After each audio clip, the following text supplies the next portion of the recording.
Assalamualaikum warahmatullahi wabarakatuh. Alhamdulillahirabbil alamin. Wassalatu wassalamu ala asrofil anbiya'i wal mursalin sayyidina Muhammadin wa ala alihi wa sahbihi ajmain. Amma ba'du.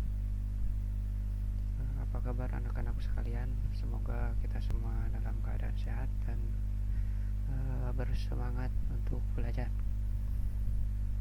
Baiklah, pada kesempatan kali ini mari kita belajar PAI bersama Pak Usman. Ya, siapa Pak Usman? Ya, guru PAI kalian, anak-anakku kelas 5 yang berbahagia. Oke, langsung saja.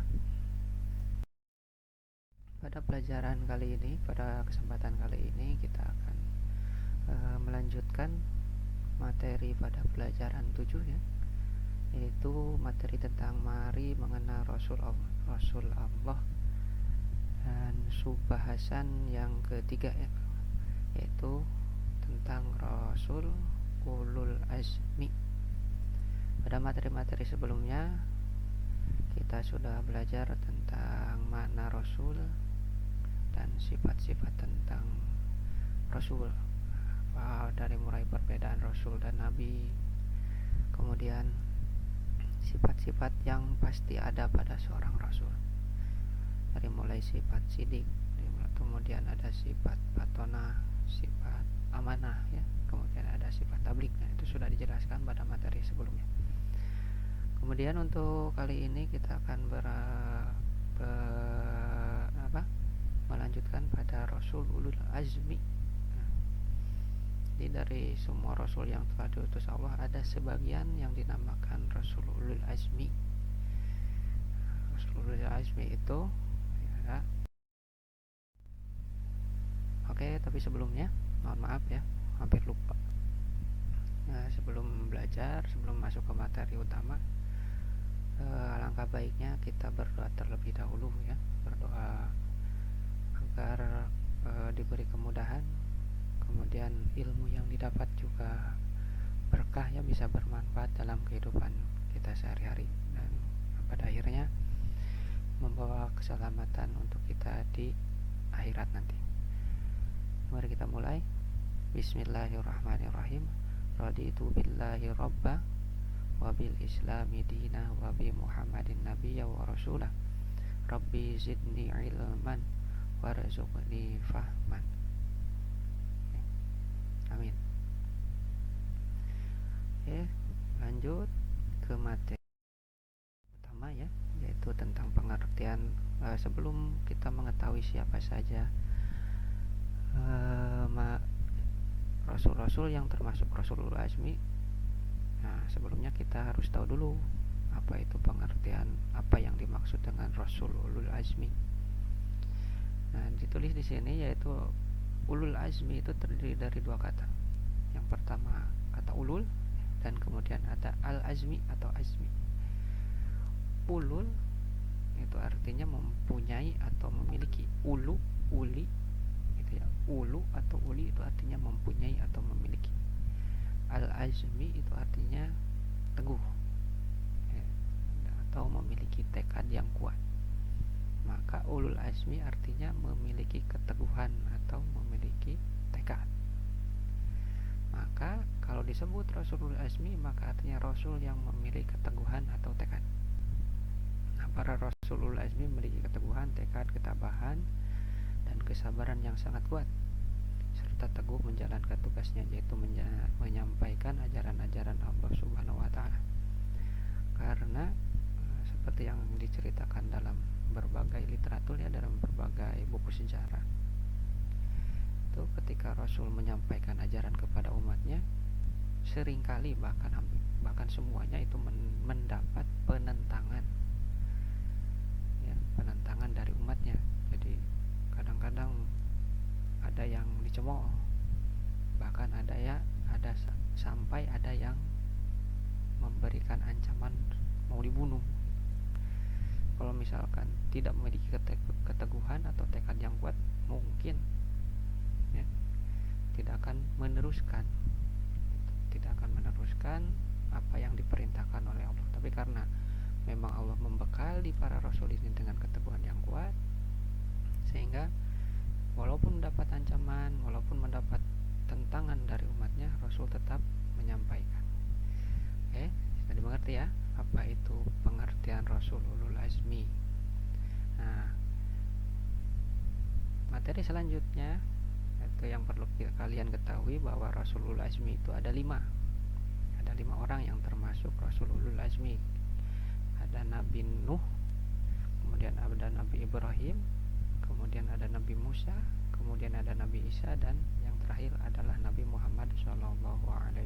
Nah, berikut ini nah ini siapa saja yang termasuk Rasulul Azmi. Pertama Nabi Nuh. Nah, kemudian Nabi Nuh ini merupakan keturunan ke-10 dari Nabi Adam alaihissalam. Nabi Nuh mengajak manusia agar menyembah Allah Subhanahu wa taala dan melarang memperhambakan diri kepada selain Allah. Tapi manusia di masa itu tidak mengacuhkan seruannya. Seruan Nabi Nuh alaihissalam itu mereka sambut dengan cemoohan dan ejekan. Selama 950 tahun Nabi Nuh menyiarkan ajaran Allah, tetapi umatnya tetap saja ingkar, termasuk anaknya sendiri yang bernama Kan'an. Akhirnya Tuhan menurunkan kepada mereka, yaitu kepada umatnya Nabi Nuh itu, siksaan berupa banjir besar. Hanya sedikit orang yang selamat dari banjir besar tersebut ya. Mereka yang selamat adalah para pengikut Nabi Nuh. Nah, Nabi Nuh ini mungkin kalian pernah dengar ya tentang bahtera Nabi Nuh itu. Perahu besar yang dipakai Nabi Nuh beserta umatnya agar selamat dari bencana banjir tersebut. Kemudian yang kedua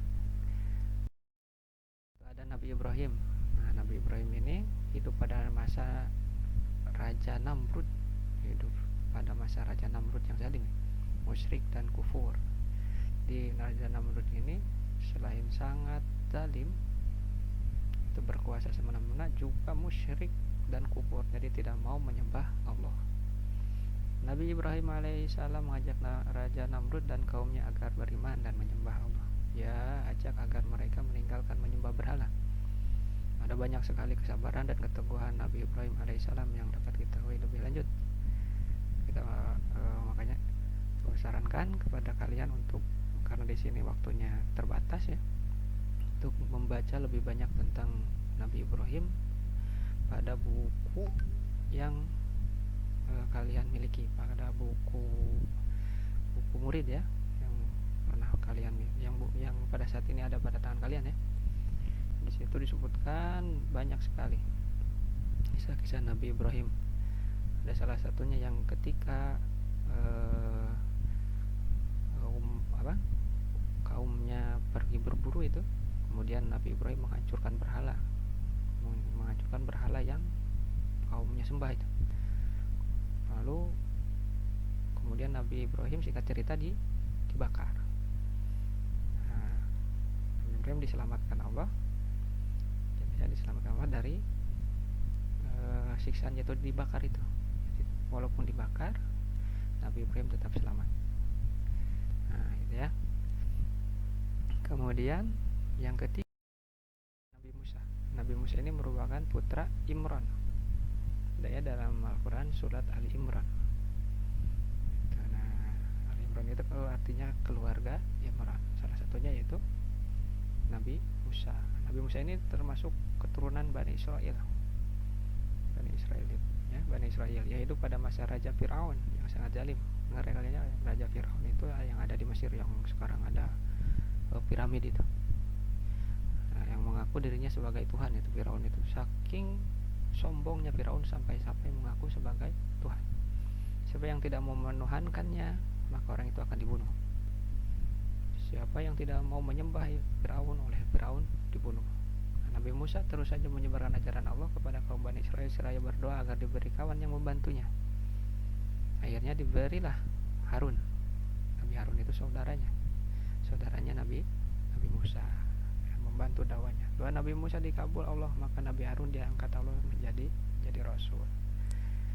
Kemudian ada Nabi Isa. Nabi Isa ini putra Maryam ya. Ini dengan kekuasaan Allah beliau dilahirkan dengan perantara ibu saja. Jadi Nabi Isa itu tidak memiliki ayah. Nabi Isa itu tidak memiliki ayah. Keajaiban kelahiran ini menjadi ujian kepada manusia percaya atau tidak kepada kekuasaan Allah Subhanahu wa taala. Karena pada waktu itu ya, umumnya manusia itu mempunyai ayah dan ibu. Tapi Nabi Isa hanya mempunyai ibu, tidak mempunyai ayah. Nabi Isa alaihissalam dalam menjalankan dakwah diancam dan direncanakan untuk dibunuh dengan cara disalib. Namun Allah Subhanahu wa taala menyelamatkan Nabi Isa alaihissalam dengan cara diangkat ke alam gaib, yaitu diangkat ke langit. Ternyata yang dibunuh adalah yang menyerupai Nabi Isa, yaitu Yahuza atau sering disebut sebagai Iskariot.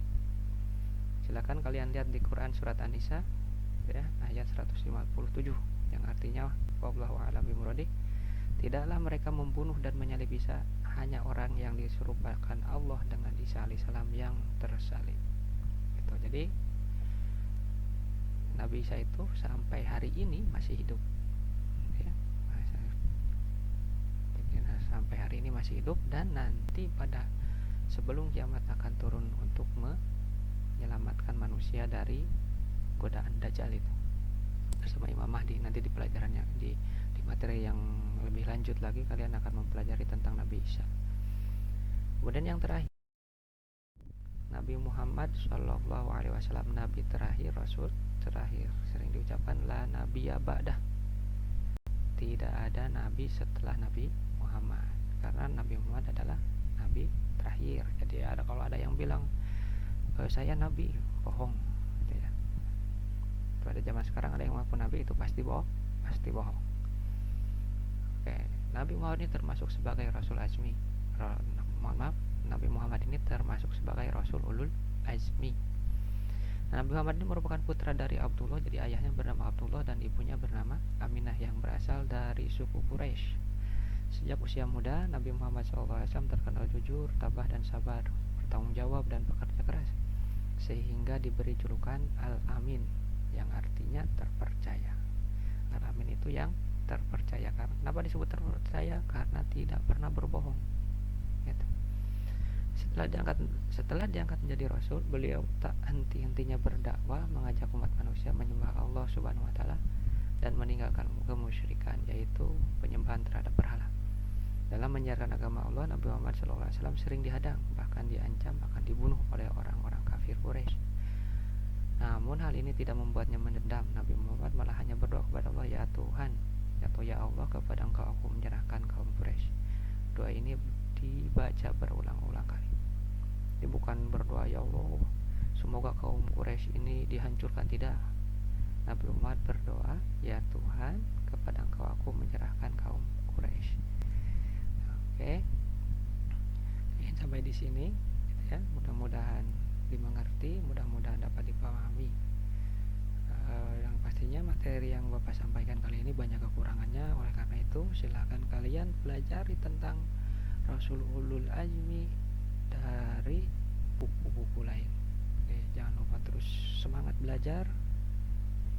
Ingat, belajar itu kewajiban ya. Tolabul ilmi faridatun ala kulli muslimin wal muslimat. Belajar itu kewajiban bagi muslim laki-laki maupun muslim perempuan. Terima kasih. Mudah-mudahan bermanfaat ya, semoga bermanfaat. Kita tutup dengan doa alhamdulillahirabbil alamin ya.